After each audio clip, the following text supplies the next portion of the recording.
I'm back again. We've now recorded our talk in .move format, which is the QuickTime format. And you can see that was saved as recording with Qt as a .move file.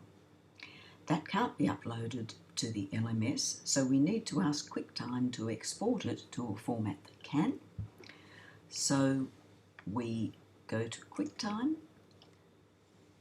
Export, and then we choose iPad, iPhone, because that will export it to the right format. We choose the middle option and then click Save, and then we need to give it a name. And I won't proceed with that at this point in time. And that's it. Good luck.